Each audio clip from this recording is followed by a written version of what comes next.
Hello all of you M S सारीवर क्लासेसमध्ये तुमचं खूप खूप स्वागत आहे. तर या क्लासमध्ये आपण खूप सिंपल आणि सोबर असं 3D पेटल वर्क पाहणार आहोत. हे खास बिगिनर्ससाठी आहे, ज्यामध्ये आपण इथं एक छोटा पेपर घेतला आहे किंवा तुम्ही बॉक्सचा पण जो आपला कार्डबोर्ड पेपर वगैरे असतो तो देखील घेऊ शकता. तो पेपर घेतल्याच्या नंतर आता पाहू शकता तुम्ही इथं मी मार्किंग करत आहे. ही मार्किंग करताना साधारण अर्धा इंचावरती करायची आहे. ही नॉर्मल पेटल पाहतो आपण, तुम्ही पाऊण इंचपर्यंत पण ॲड करू शकता. अर्धा इंचची लाईन मार्किंग केली, त्यानंतर आपली रुंदी जी होती ती अर्धा इंच झाली. आता उंची जी घ्यायची आहे ती पण पाहू शकता तुम्ही इथे पहा. उंची जी घेतो आपण ती पाऊण इंचपर्यंत घेणार आहोत. अर्धा इंच रुंदी, 1 इंच उंची. इथं आता मार्किंग करून घ्यायची पाऊण इंचवरती उंची. पाहू शकता उंची मार्किंग केली. आता याच्याच आतमध्ये आपल्याला एक पेटलचा शेप ड्रॉ करायचा आहे, जे की आपली रुंदी झाली अर्धा इंच, उंची झाली पाऊण इंच. आता हा खाली ठेवला आहे पॅच, त्याच्यावरतीच पेटलचा आकार द्यायचा आहे. अगोदर तर मी इथं स्क्वेअर काढून घेत आहे. जे आपला उंची झाली होती आणि रुंदी झाली होती त्याचा स्क्वेअर बनवला. आता या झालेल्या स्क्वेअरमध्येच तुम्हाला इथं त्याची जी काही पेटल असेल ती पण ड्रॉ करून घ्यायची आहे. ड्रॉइंग करताना व्यवस्थित घ्या, म्हणजे त्याचा जो शेप आहे तो क्लिअर आला पाहिजे. असं नाही की फक्त राऊंडमध्येच झाला किंवा उंचीच वाढली. इथं पाहू शकता जसं मी हे ड्रॉ करून घेतलं आहे सेम त्याच पद्धतीने घ्या. आणि जर तुम्हाला याच्यात काही कन्फ्युजन असेल तर तुम्ही जे काही आपलं फ्लावर ड्रॉइंग वगैरे असतात त्यातलं जे फ्लावरचे एक पेटल असतात ते पण तुम्ही खाली ठेवून देखील करू शकता. म्हणजे डायरेक्टली मोबाईलवरून पण आपल्याला ट्रेसिंग करता येते, बट आपण इथं जे घेत आहोत ते सिंगल घेत आहोत. आता ही मार्किंग झाली. इकडे जसं साईडला पेटलचं कटआउट काढलेलं आहे सेम तसंच तुम्हाला या पेटलचं देखील कटआउट काढायचं आहे. आणि हा जो क्लास आहे आपला हा लाईव्ह क्लासमधील वर्क आहे. जसं की ऑनलाईन स्टुडंटचं वर्क होतं आपलं, चालू क्लासमधील हे रेकॉर्डेड लेक्चर आहे. तुम्हाला देखील असेच ऑनलाईन क्लासेस जॉईन करायचे असेल तर वर दिलेल्या नंबरवरती कॉन्टॅक्ट करून तुम्ही तुमची सीट लवकरात लवकर रजिस्टर करू शकता. बॅचेस या ऑल टाईम राहतात, जसं मॉर्निंग, आफ्टरनून, इव्हिनिंग, नाईट अशा सगळ्या बॅचेस आहेत. आता ह्याचं कटिंग करून घ्यायचं आहे. पॅचमध्ये पूर्ण एक पॅच कट करून साईडला घ्यायचं आहे.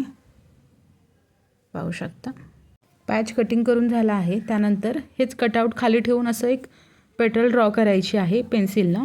जी मार्किंग आपण पेन्सिलनं केली त्याच्या साईडनं म्हणजेच त्याला आउटलाईन करायची आहे चेन स्टिचनं. आता चेन स्टिचसाठी इथं मी सिल्क थ्रेड यूज केला आहे. तुम्ही गोल्डन जरी थ्रेड देखील यूज करू शकता.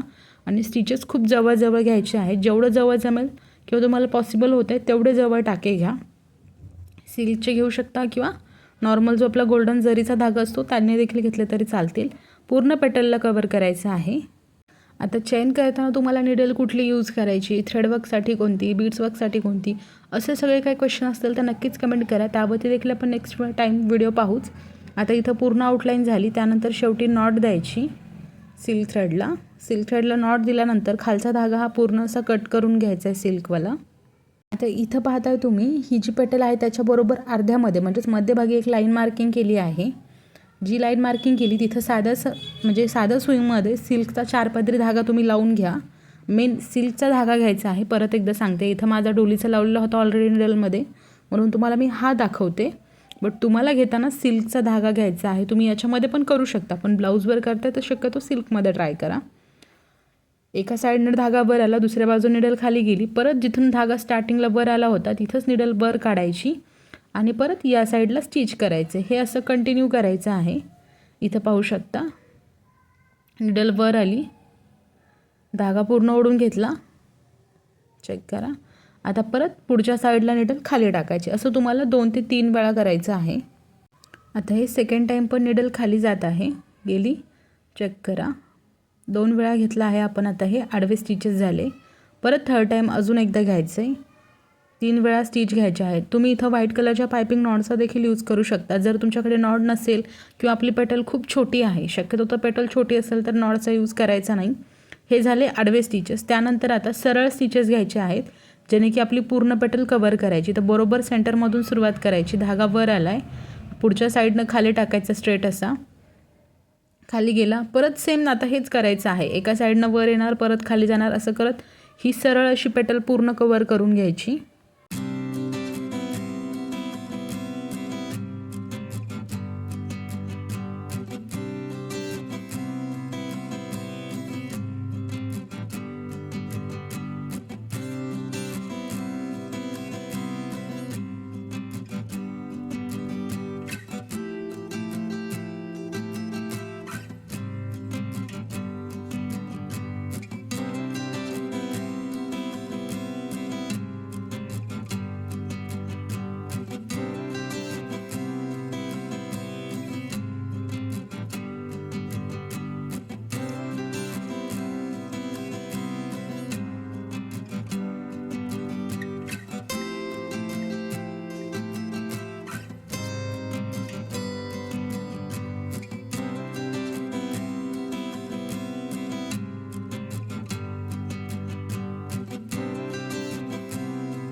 आता इथं पूर्ण पेटलला फिलिंग करून झाली. खालच्या साईडला नॉर्मल रेग्युलर अशी गाठ द्यायची.